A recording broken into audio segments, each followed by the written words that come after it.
I've been blocked by over 5,000 people on Twitter. Now, this doesn't totally surprise me because if I had to see me every day and not be me, I would probably block me too. But I do have to say, I'm kind of shocked, kind of proud that one of those 5,000 people happens to be none other than Jeffery Star. Jeffery Star. Where do we begin with this guy, man? We have a lot of emotional tea to dive into. That my fans are totally hating on someone like Jeffery Star. Jeffery Star autobiography, it needs to come soon. Oh, and if my body's found dead in a ditch somewhere, it's Jeffery Star.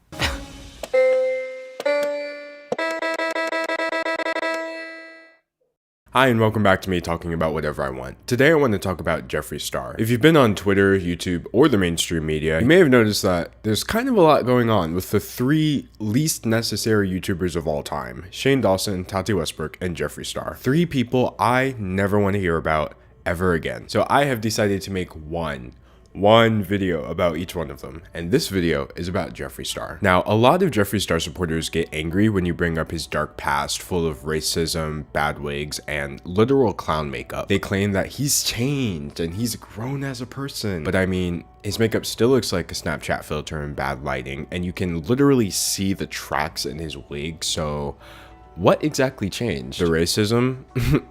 Not likely. But I actually think his stands are onto something. We get so distracted by Jeffery Star's past that we fail to look at the absolute buffoonery that he's pulling in the present. So in this video, we're going to do exactly that. After a lot of research, a ton of editing, and one too many Jeffery Star videos — that's a joke, even one is too many — allow me to present not an exploration of Jeffery Star's past actions, but a comprehensive timeline of Jeffery Star in the present, in which we're going to see that this man managed to fake everything about basically everything. But first, let's talk about me. I'm proud to announce that my 2-month break is over. I mentioned this in my last video, which was about Lana Del Rey. I'm actually not back. After this video, probably going to take another 1-month break. And now I am back, and not just with a pretty smile. I have content. I started a new weekly podcast called the Office Husband Podcast, and the first episode is already up.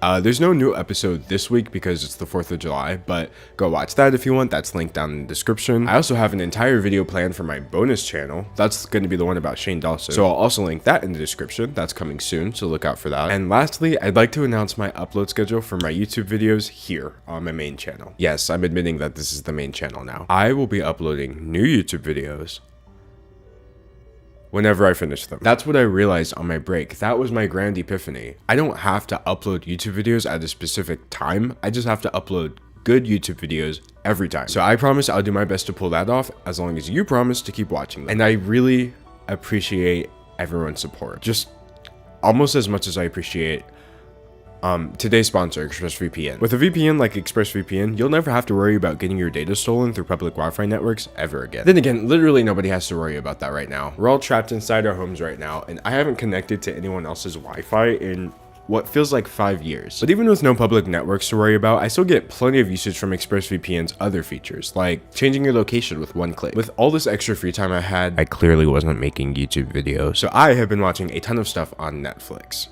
Canadian Netflix. These people have the entire Lord of the Rings trilogy and Naruto Shippuden. Clearly the superior Netflix. ExpressVPN isn't just good for finding new content, it also helps you unblock content. This video is not available in your country. Try again. I'm Canadian now. Of course, the best part of all this is that you can get 3 months of ExpressVPN for free by going to the link down in the description. It's expressvpn.com/D'Angelo. So go download TechRadar, CNET's, The Verge's top-rated VPN from the link down below. expressvpn.com/D'Angelo, and thank you ExpressVPN for sponsoring this video. Now let me tell you the story of Jeffery Star. Basically, he used to be popular on MySpace about 10 years ago for being a legitimately awful person. I'm not even exaggerating, by the way. His entire persona was that he was not good. You look like you have autism! He was only popular because he was stereotyping himself in the most demeaning way possible. If there's one thing bigots love more than degrading you, it's when you degrade yourself for their amusement. So he turned that fame into a brief music career, but I'm gonna be honest here. I feel like me even acknowledging that Jeffery Star songs exist is disrespectful to actual musicians. Yeah. No. So anyway, once his music career inevitably died, he launched a makeup company called Jeffery Star Cosmetics. And once MySpace died, he joined the perfect place for anybody with little to no talent and even fewer people skills: YouTube.com. my home sweet home. And so that past history that I just gave a brief synopsis of is what brings us to the beginning of our timeline that we're going to go through in this video.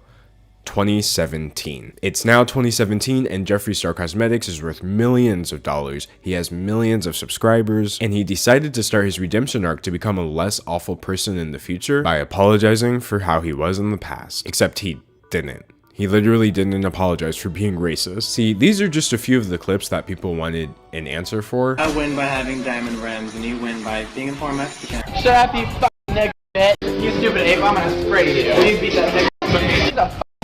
You're a nigga, you ugly ass bitch. Trust me when I say, as bad as those are, there are far worse ones, and plenty of them. So Jeffery uploaded this video on June 20th, 2017, titled simply Racism. It's 15 minutes long, it has no ads and no comments. I'm just gonna be honest, disabling comments on an apology video is weak. The fact that someone is unwilling to hear any input on their apology, even from the people that they're supposedly apologizing to, sounds hella remorseful to me. But I will say, he does say the words, "I'm sorry." It's just, he doesn't say, "I'm sorry for being racist." He says, "I'm sorry for the words I said." Now, in most cases, I would just chalk that up to bad wording. See, listen. So I want to let you guys know that I am so sorry for ever saying those things. That does not represent anything how I feel. That is not who I am. And I apologize deep down to the core of my being. I'm so sorry for my words. I am so sorry for everything that I've said in my past. I can never turn back time and take those moments away. But the issue is, it's not bad wording. Jeffree Star just literally isn't even admitting to being racist. His own apology titled Racism. I think that racism is a very serious subject, especially in today's world. I'm embarrassed as a person because that is not what I've ever stood for. The intent behind my words back then, it was not about race. Racism does not live inside of me. I don't even know what the fuck.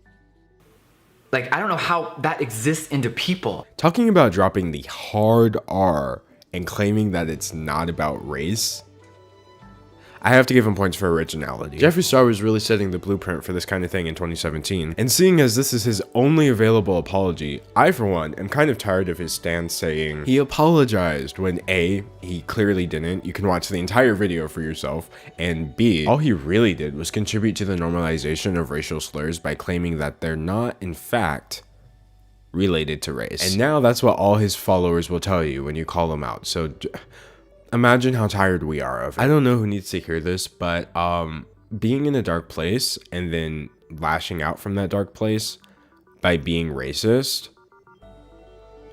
means that you're racist. When I'm in a dark place, I just watch Netflix, listen to sad music, go to sleep, do all three at the same time. And this is not just me. Somehow I feel like most people manage to avoid recording themselves shouting racial epithets at people and then uploading that to the internet. And the fact that we let people like Jeffery Star normalize that behavior by behavior like this in his 2017 video, tragic. But there is one thing that Jeffrey's sorry to see. He actually spends more time in his apology video addressing how unhappy it makes him that people bring up his past at all than he does addressing actual racism. A lot of stuff from my past constantly gets dragged up. It's been happening for years. My past has been recorded, it's been videoed, it has been exploited all over the internet. I see them resurface and it just makes me sick to my stomach. It really makes me sick to my stomach to watch those old videos. And every time that they get re-dragged up, it just makes me just sad because I don't know who that person was. I am so sorry that any of you ever had to see me like that. It makes me want to just, I don't know, it makes me want to erase myself sometimes. I don't want you to see an old video of me and be like, wow, Jeffrey says this, but he's really about this. That's why his stands get so defensive when you mention his past, because Jeffrey makes it seem like he's the one most affected by it. You know, not the people who have had to go their entire life having this kind of stuff spewed at them. Victimizing yourself in your apology video.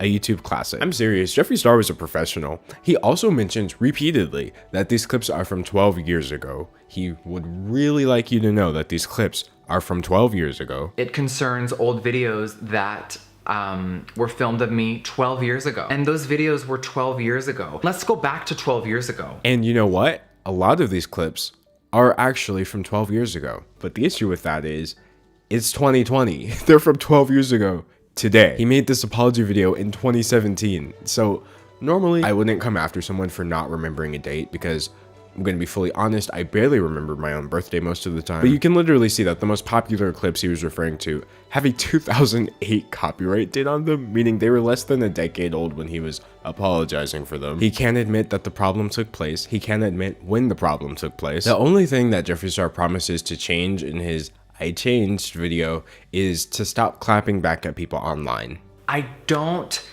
want to deal with anger and rage and drama anymore. I just feel like it's just so unhealthy and it eats away at you. It's just wrong. And I don't want to continue that behavior. I should be setting an example. Fighting with people online and all this bullshit is so unhealthy, and it's something that I'm going to completely stop. I'm not going to feed into it anymore. I am not going to feed the fire of hate with hate. I just think it has to stop. Let's see how well that worked out for him. Anyway, that was 2017. It was the beginning of a beautiful change for Jeffery Star, in which he changed absolutely nothing about himself, but nobody could point it out because the comments were disabled. I think that 2018 was one of the most insane years of the beauty community. I think we learned a big lesson last year. Don't come for Jeffery Star, because you'll end your career. So, 2018 was the year that Jeffery Star stepped into the larger public consciousness as a new and improved Jeff. Gone were the days of,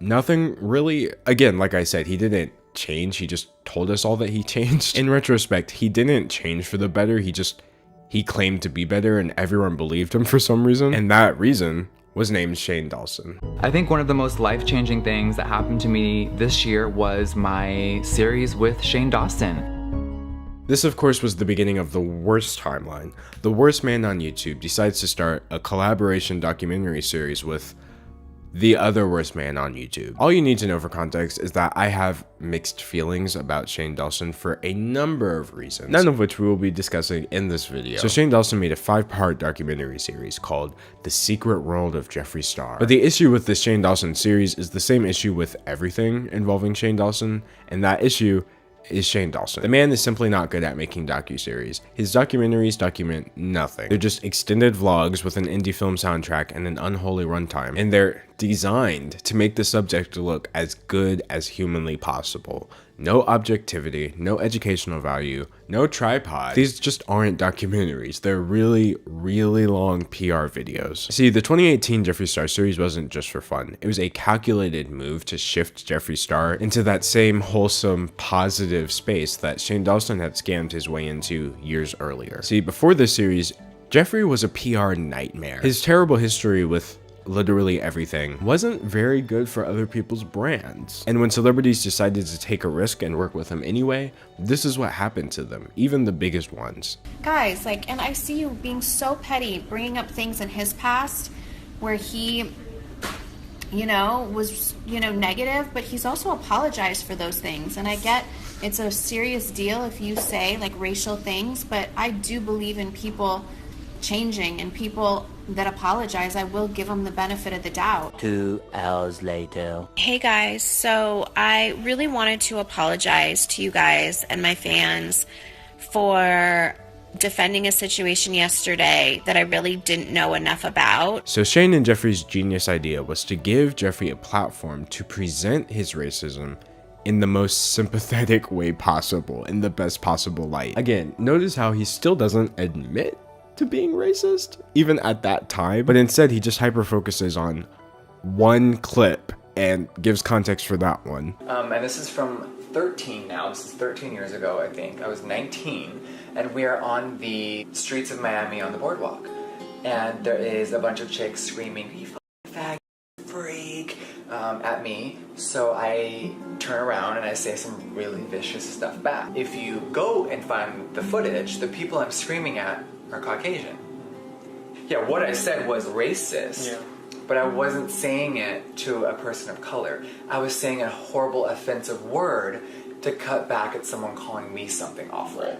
So it's not about race, it's not about any of that. It was just about being an offensive, attention-seeking, angry person. Maybe if we zoom into his face close enough and make people feel sorry for him, then people will almost forget it's racism. Of course, this sob story did succeed in changing the tide of public opinion in Jeffrey's favor anyway, because people would rather believe that someone is just misunderstood than that someone's bigoted. So yeah, Shane Dawson's PR stunt worked. Millions of people saw the new brand safe Jeffrey, the new Jeffrey that Jeffrey invented and is cosplaying as, while still being the old Jeffrey. And as we're going to see later into this video, the old Jeffrey is a compulsive liar.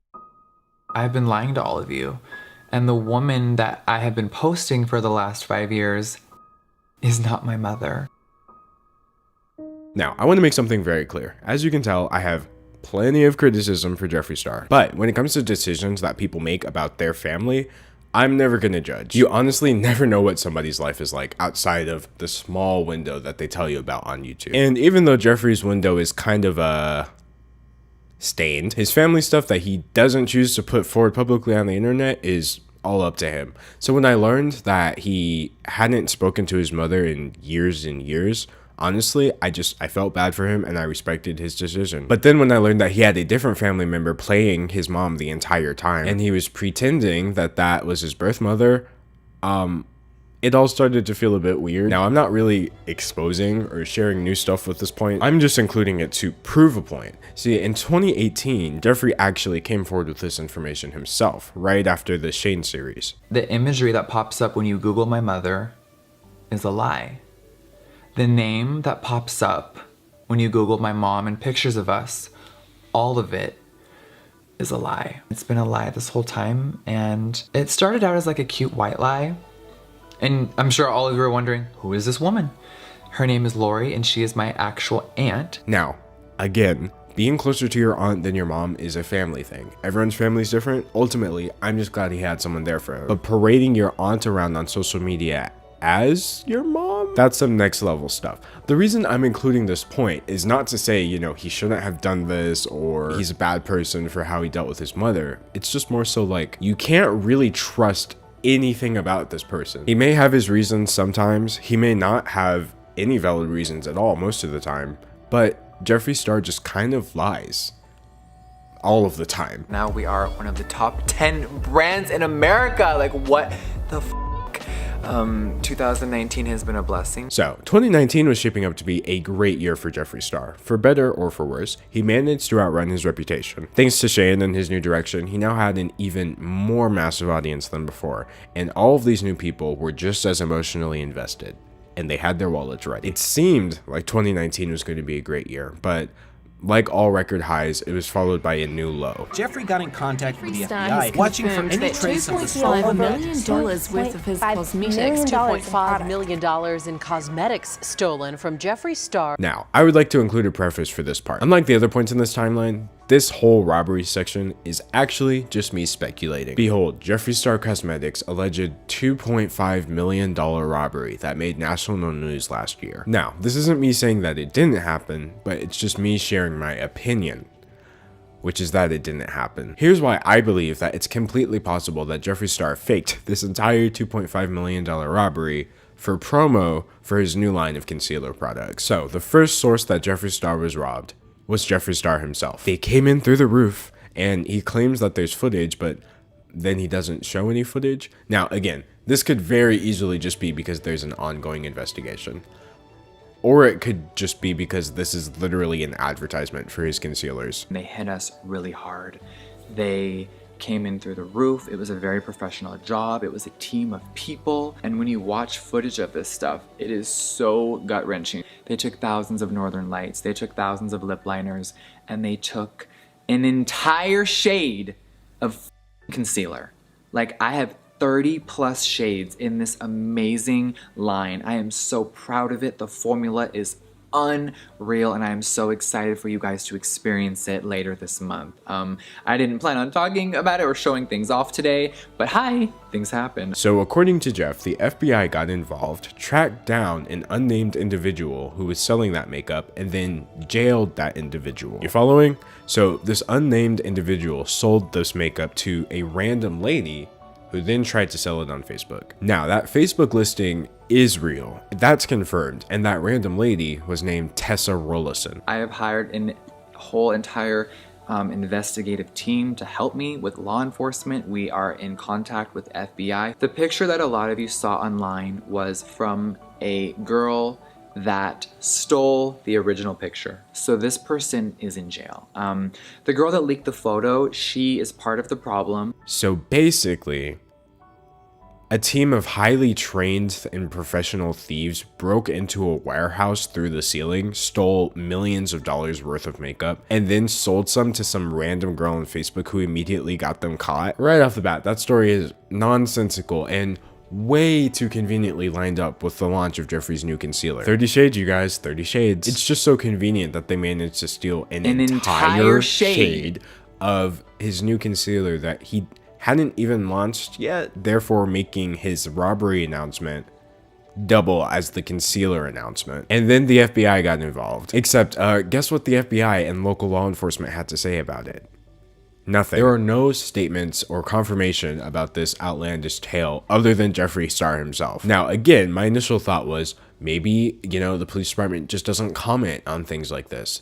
But then I looked into it, and the reason so many people believe that Jeffree Star was telling the truth without being shown any evidence or confirmation from other sources was because there actually had been a string of makeup-related heists that occurred before Jeffree Star announced this. One of the most notable ones was an ABH makeup warehouse getting robbed. But when you look at how they got robbed, magically, it's the exact same as Jeffree Star's story, but the article says the LAPD said that subjects sawed through the roof. So despite this being the same story by presumably the same people, notice how law enforcement actually made a statement in ABH's case where it was confirmed, but magically didn't answer reporters when asked for a statement about Jeffrey. For ABH, an LAPD spokesperson shared more information, and in Jeffrey's case, there was no spokesperson, no police records, no evidence of any kind, just the pictures of empty boxes that Jeffree Star released and a few Facebook listings. The issue with that is anybody can make a Facebook listing if you have a picture of the product, and Jeffree Star himself admitted that people were using pictures of the product that they didn't even own. This means these listings don't even confirm that people actually had the makeup. Here's a statement from that Tessa Rollison lady explaining that she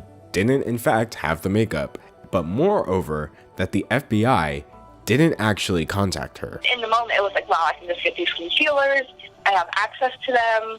Like, this would be great. Rollison says she never had possession of any of the stolen makeup, but she did break her own rule when she did not get receipts or other proof that the goods were legit. Rollison says the FBI has not contacted her. So the FBI is on the case, but they don't even bother to contact the lady who's confirmed to have purchased this makeup from the person that they arrested. It was at this point that I realized there's just no evidence for this robbery at all. Like, none that I was personally able to say. Now, again, I will just end this one by saying I'm still speculating. I'm not saying that without a doubt this $2.5 million robbery absolutely did not happen and no products were stolen. In fact, I can't really prove that no robbery happened at all. But Jeffree Star can prove that it did happen, and for some reason he hasn't. And then after that, the story just got dropped completely. There was just no follow-up to a $2.5 million robbery in the news. The only stories you can find about this are the ones reporting that Jeffrey said it happened. Basically, he said it was true, nobody questioned it, he generated a ton of buzz for the announcement of his new concealer product, and then everyone just promptly forgot about it. Now, if I see anything in the future that is evidence that this giant multi-million-dollar robbery did in fact occur, then of course, that's what I'll believe. But as of now, seeing as believing this story means believing Jeffree Star of all people at face value with no evidence, when the story itself already doesn't make any sense, yeah, I choose not to. Okay, hey, I'm editing, and this is just a quick note. While I was editing, this is how easy it is to get people to write about you, even when you don't have proof. There is now an MTV Australia article about me claiming that Jeffree Star's robbery was fake on MTV Australia. They're basically going down some of the tweets I had outlined with some of the stuff I put in this video. Yeah, guys, it's literally that easy to get people to write about what you're saying. Oh my gosh. Hi sisters, how are ya? All right, so today we have James Charles here and he is going to transform me like you guys have never seen before. Now, one thing that had been brewing in these past couple of years was a wholesome friendship between Jeffree Star and James Charles, aka not just his new friend, but also his biggest competitor on YouTube. James Charles managed to rise to the same level of fame and then a bit higher than Jeffree Star in a much shorter time period. And seeing as he didn't have a past history of all that stuff that Jeffree was doing, it turned out that he was much more widely loved. So despite the love that Jeffree showed, it was kind of inevitable that their friendship was going to end with a bang. Very These are scary. dark thoughts. Yeah, these are like, really... bringing back traumatic experiences, Yes, honestly. I know. We're having a little bit of PTSD right now. And I'm shook. Jeffrey called James a predator. He's a danger to society. There is a the reason internet went that crazy Nathan after Tony banned posted James Charles this from ever coming over to our Blown home away again. by There's a how reason everybody why- just dropped James on a dime like, I'm sorry. So, the YouTuber Tati Westbrook made a video in which she exaggerated, misrepresented information, and at times flat out lied in order to accuse James Charles of predatory behavior. Like I said, I have a video about Tati coming soon, but for now, all you need to know for context is that I have mixed feelings on Tati Westbrook for a number of reasons, none of which we will be discussing in this video. Jeffrey, on the other hand, used this bombshell video to insert himself into this drama, not for no reason, but with a very specific aim to take down James Charles once and for all. He called James not just a predator, but a danger to society and claims that he banned him from his home. He did this all publicly, and according to James Charles, he privately said even worse things about James. Now, Jeffrey told the world that he was going to come forward with receipts that prove that everything Tati said in her video was correct. Then instead of coming forward with receipts, he came forward with this video. I do regret sending those tweets. Before fully accusing an individual of doing anything, I need more facts. So moving forward, I want to let you guys know something. I'm done. I am done with the tea, with the drama, and I don't want to be involved in anyone's situations anymore. Sound familiar? 2017 vibes. Jeffree Star never changes because he never tries to change. Like, the reason he never learns is because he already knows. He already knows exactly what kind of person he is and that the things he's saying aren't true. This man never shares proof of anything, and yet somehow he has us constantly discussing his drama as if it even exists. I have to be honest, that's a bit of a power move. The sold out Shane Dawson X Jeffree Star Cosmetics collection, the coveted conspiracy palette. Now, I'm actually not going to go into too much detail about this one because I already made an entire video about it. Long story short, Shane Dawson and Jeffree Star lied and manipulated their audience using the bi-sister drama in order to sell out their new makeup collection. It was pretty elaborate stuff, but just watch that video if you want the details. But I will add this, something I didn't cover in that video. Notice how now that Shane has done the dirty work of making Jeffree Star seem like a good person via the PR series, he now releases a physical product with him in a collaboration. If he had done that before making that first docu-series on Jeffrey, then he would have gotten the same treatment that Kim K did, which is getting shunned for working with a racist. You know, like an understandable reaction. But because he did it after the world believed Jeffrey was such a good person, the two of them got universal love and the palette sold out within like minutes. See, these people might be dumb, but they're not dumb. And I, for one, just want to know how much money is in the contract that they made each other sign. And now we're to the 2020 part of this timeline. As you can see, Jeffrey started off in a bad position in 2017, but he used the power of persuasion and an airtight PR strategy to become not just the internet's darling, but legitimately one of the richest people on YouTube. And he managed to do it all without doing the one thing that he can't, which is change his behavior. But 2020 is where this story takes a nosedive. Even though I have focused this video on Jeffrey's recent actions, like I said I would, some things from his past were about to come back in a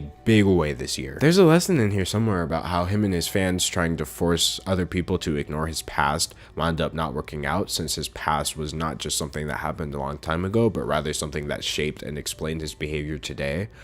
But I digress. All right, now this one right here is just weird, okay? I don't know how else to explain it. Remember how Jeffrey publicly claimed that James Charles was a predator and banned from his home? Well, here he is publicly congratulating James months after making those claims. James killed it as per usual, he said, referring to a makeup job, and acting as if nothing had happened between them. Honestly, what sense does that make? Now, this on its own is a little weird, but it's much worse when you start to realize this isn't even the first time that Jeffree Star flopped back and forth between calling James Charles a menace and publicly showing support for him. In fact, he even told James that he misses him on Twitter, supposedly after the time when he got banned from his house. I'm gonna insert this picture right here. It's just a full timeline created by the YouTuber Sebastian Williams of every single time Jeffree Star flops back and forth when it comes to James Charles.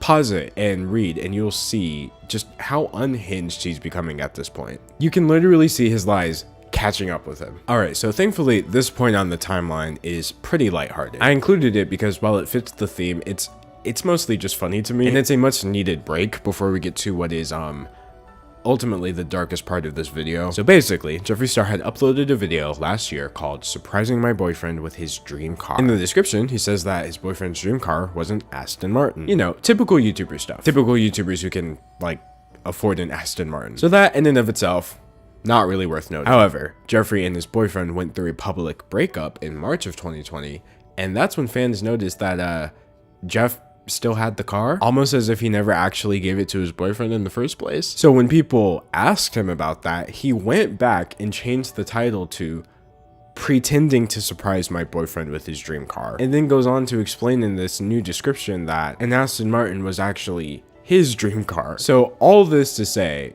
Jeffrey got 12 million views on what is ultimately just a 15-minute video of him and his boyfriend being horrible actors. Calling Nate right now. Jeffrey's calling me. Hey, babe. Surprise! Damn. Yes! This is so nice. If it's not clear by now, literally nothing this man says is true. Nothing this man does is real. Like, with most people say things and I believe them, and then later I might find out, oh wow, that's not true. With Jeffrey, he says things and I just immediately assume it's not true until I find out otherwise. All he does is lie and get caught by his lies. And, you know, while this one is just something as silly and inconsequential as a car, a much bigger, darker lie was about to resurface and face Jeffrey head on. We've got an exclusive interview with Jeffree Star on Sunday as we continue our investigation into the Davi Vanity case. In April of this year, Jeffrey appeared on a live stream with former TV host and the man behind To Catch a Predator, Chris Hansen. Now, Jeffrey wasn't there because he was a predator. He was there to discuss his involvement with the musician Davi Vanity. The two were very close because they came up together in that same MySpace area of music, but then things started to get really dark. See, here's Jeffrey around 10 years ago calling Davi out for messing with kids. As you can see, he specifically said he saw Davi taking girls into his hotel room. 100% illegal. For context, Davi Vanity is in fact guilty of messing with kids, according to the Pinellas County Sheriff Office. He just got away with it because he claimed he didn't know the victim's age and they had trouble moving forward. But then a bunch of other people came forward and said similar things had happened to them, so yikes. So all in all, it's really good that Jeffree Star called this out and was so vocal about somebody who he had a connection with on his platform. The issue is, about 1 year later, he took this all back and then congratulated Davi. Are you starting to see a pattern here? Here's Jeffrey claiming that he's on good terms with Davi, congratulating him, and then announcing a tour with the man that he saw take girls into his hotel room, 100% illegal. By publicly going back on this information, Jeffrey made it extremely difficult for the victims to come forward and be taken seriously, because what was a high-profile witness was now claiming he and Davi were just buddy-buddy. So basically, Jeffree Star either decided to work with an alleged criminal for profit, or he had lied about seeing that alleged criminal in action. And considering Davi Vanity's actual criminal history, I feel like the answer is kind of obvious. So, fast forward 10 years later to Jeffrey being asked about this by Chris Hansen. All you need to know for context is that I have mixed feelings about Chris Hansen for a number of reasons, none of which we'll be discussing in this video. But basically, instead of questioning him outright, Chris Hansen just let Jeffrey make a bunch of excuses and didn't even nail him down for contradicting himself. I don't have anything to report. If I actually saw and witnessed something, he would be rotting in jail this very moment. But I never saw anything besides inappropriate behavior. I never witnessed anything that could be used as evidence. And I think somehow people think I do and I'm not saying it. You send out these tweets, and yet in 2012, I believe, correct? You go back out on tour and essentially make public statements that and a lot of people want a good guy, and you're supporting him at this point. Well, how do you square that with me calling Davi my brother? That's just me being dramatic. At this point, Jeffrey's lies don't even make sense as they come out of his mouth. But at the exact same time as those lies were blowing up in his face, a much more recent one was about to come back in a big way. We have the guest, Jeffery Star, on the show. The queen of YouTube. Oh, hi. In the same month, Jeffree Star went on the popular podcast Mom's Basement, hosted by the YouTubers Keemstar, FaZe Banks, and Colossal is Crazy. On that podcast, they asked Jeff a few tough questions, including whether or not James Charles was really a danger to society. Now remember that at this point in time, Jeffrey had already flip-flopped on his opinion on James Charles multiple times. But instead of answering their yes or no question, Jeffree Star did something much more extreme and much more serious. He claimed that he had a voice note on his phone that he interpreted as evidence that James Charles was a predator. One thing, real quick. Is James Charles a danger to society? Is he a predator? Keem. If you want, we can pause and I can go in another room and play Banks what I have on my phone, and he can determine if he would have sent the same tweet. This was now getting real, okay? We went from Jeffree Star making vague claims and refusing to support them to Jeffree Star very deliberately claiming that he has evidence of bad behavior. A first-hand witness testimony that one of the biggest YouTubers on the platform is hurting people. Now, of course, as far as I'm concerned, this evidence isn't evidence of anything because it's coming from Jeffree Star. And on top of that, nobody has come forward and said, oh yes, this is me, I made that voice memo. But just to so proudly flaunt that you have blackmail material against James Charles on your phone to such a public platform is absolutely insane. But if that wasn't bad enough, Jeffree Star then proceeded to lie about the Davi Vanity situation again while he was on the Mom's Basement podcast. I mean, that's such a misleading tweet, isn't it? That's so misleading. Which part? No? We saw Davi bring underage girls to his hotel rooms and do things 100% illegal. Of course, people are going to interpret that as you seeing that with your own eyes. Oh, of course. So 10 years later, I'm telling people, did I see a crime or anything actual illegal? No. Other people did and told me that at the time. And then it was not proven, but it was convinced by him being a master manipulator and people that I trusted in our circle that said, no, actually, we've never seen anything. I had someone that had 4 children themselves, a grown mother, as his band member say, Jeffrey, I've been in his world for years and I've lived on the tour bus and I've never seen anything. As you can see, at this point, there are a lot of people, much like those podcast hosts, who know that Jeffree Star's stories simply do not add up. But even when they confront him directly, he just still lies, almost making it pointless to confront him in the first place. Alright, so this next point is actually the one that I wound up getting blocked over. Not only does it show how aware Jeffree Star is of his behavior, but it also kind of just shows he hasn't even stopped clapping back at people online in the worst way possible like he claimed that he would. Long story short, questionable fashion brand CEO Shadi Lin posted a picture to her Instagram, which many interpreted to be in support of the police who were out against the protesters. She was obviously catching a lot of flack for this online, but Jeffrey used this situation as an excuse to slide into her DMs and literally just harass her. According to screenshots that she shared, he sent and unsent multiple messages in which he called her the C word, said that her store should burn down, and even going so far as to hope that she got shot in the face with a rubber bullet. No matter what reason you might have, there is just never a reason to talk to somebody this way. So that was that. But then I personally saw Jeffree Star tweet out this quote saying, shaming someone into action creates acting, inspiring someone into action creates change. And this was just days after he was not just shaming, but harassing and threatening Shadi Lin into action. So that set me off, and I did reply to that tweet and pointed out what he had done and his hypocrisy in the situation. And I said that the only thing that Jeffree Star inspires me to do is pass away. And then I woke up next morning to find that I, D'Angelo Wallace, had finally been blocked on Twitter by Jeffree Star. And I'd be lying if I said I wasn't proud of myself. Shout out to Grandma Mary Star. How you doing, girl? So, in the midst of all this current drama that Jeffrey has going on, he decided to let us know how unbothered he was by hopping on a plane to fly his grandma out to Montana for her 103rd birthday. According to that Instagram post, she's turning 103, which is of course fantastic. However, there's a few weird things about this because last year, Jeffrey repeatedly claimed that his grandma was in fact 100. So how is she turning 103? My grandma said, Jeffrey, I don't want to be on camera. I'm 100. My 100-year-old grandma. My grandma is 100 years old. Like, she is 100. Now, I'm gonna be honest. I personally kind of just dismiss that one because a lot of people do round their age down, especially with numbers as high as like 100. But what does make it weird is that in the description of that video, he specifically says that she turned 100 last year, but now this year she is turning 103. So that's a little weird when you start looking at that together with the fact that he has gone on record and said her birthday was in June, but then another time said that her birthday was in July. It definitely starts to raise some eyebrows. With all that aside, even if Jeffrey's 100% on the up and up about his grandma, and he just somehow manages to get the dates and her age wrong every single year, this is literally still a fake post because he was not on a plane flying out to Montana with his grandma. This image right here, he uploaded 6 months beforehand.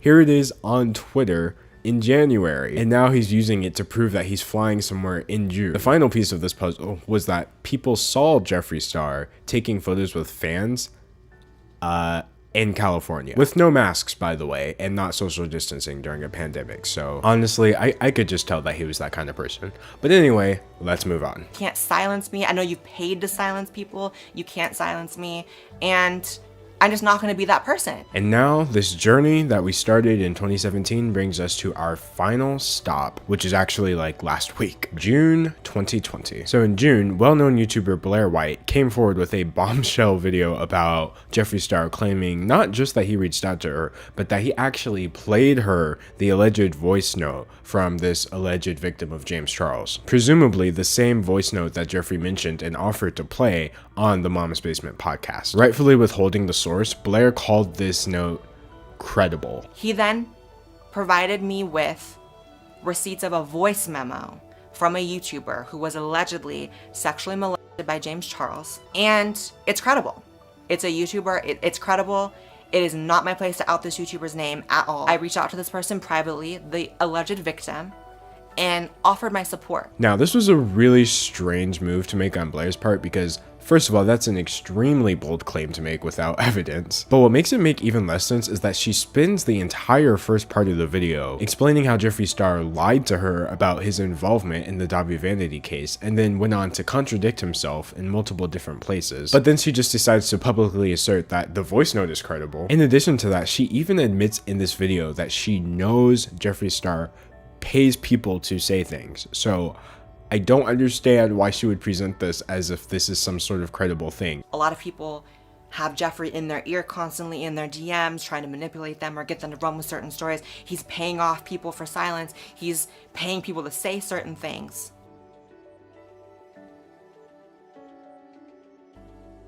What further confused me was that she goes on to reveal that Jeffrey shared with her the identity of an alleged criminal on YouTube, who is currently just still on YouTube. But for some reason, she named James Charles, but she didn't name this person, even though they're both alleged and she doesn't even have evidence for either one of them. Jeffrey then revealed to me someone else, a very famous YouTuber, who, yeah, I'll use the word raped someone. Did he provide me with receipts of that one? No. Do I personally think it's credible? Yes.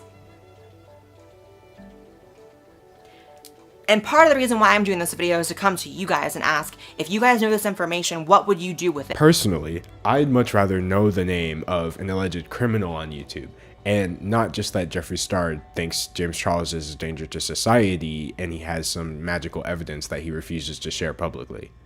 Because I already knew that. Everyone already knows that. That's the story with Jeffree Star and James Charles. Like this whole basis of Blair's video that Jeffree Star keeps private receipts and he shares them to other influencers. It wasn't even news. I'm not sure why the video was marketed as some sort of grand expose. In fact, it started to get weird when I really thought about the fact that the only new information in Blair's entire video is the fact that she thinks that Jeffree Star's voice note is credible. So basically, even though she trashed him by saying things that people already knew and believed about him, all she really did was help him out by confirming that she believes this is a real thing. A lot of people in the comment section pointed out that Blair played right into Jeffrey's hands, and honestly, whether or not this was intentional, I can't really say. I mean, Blair has been on record before misrepresenting facts to cover for Jeffrey in the Davi Vanity situation. There's a video about that you can watch. I'll put it on screen. It's actually very detailed. So as far as I'm concerned, she's not credible either. In this situation, there is no victim. It's literally an alleged fact that this person exists or not because they haven't come forward. Now, I want to make it crystal clear. If/when somebody comes forward and claims that they've had this sort of experience with James Charles, I will believe them and I will listen to what they have to say. But for now, seeing as the only person who holds this evidence is literally Jeffery Star, and we just spent this entire video kind of showing that Jeffery Star doesn't tell the truth about anything and will do anything to achieve any goal, which this goal definitely seems to be getting James Charles out of the picture. I'm gonna have to be honest, I don't believe there's a victim at this moment in time. And that is the last thing I have in this video because, again, it happened last week. He hasn't really said anything since then, so there's nothing much to cover. So this has been a critical look of Jeffery Star in recent times. As you can see from my video, there's plenty of stuff to discuss regarding his recent actions, some of which are humorous, some of which are far more serious than the 2010 stuff, and all of which paint a picture of a person who has faked everything about, well, everything. I do want to personally thank you if you've made it all the way to the end of this extremely long video, but honestly, if you're like a Jeffery Star fan, I know I was taking a lot of digs at him, but I really hope this video kind of explained why I and a lot of people are not Jeffery Star fans. But at the same time, I'm not sure why I'm pretending like any real hardcore Jeffery Star fan would have made it this far into the video. We all know that didn't happen, so ultimately, who cares?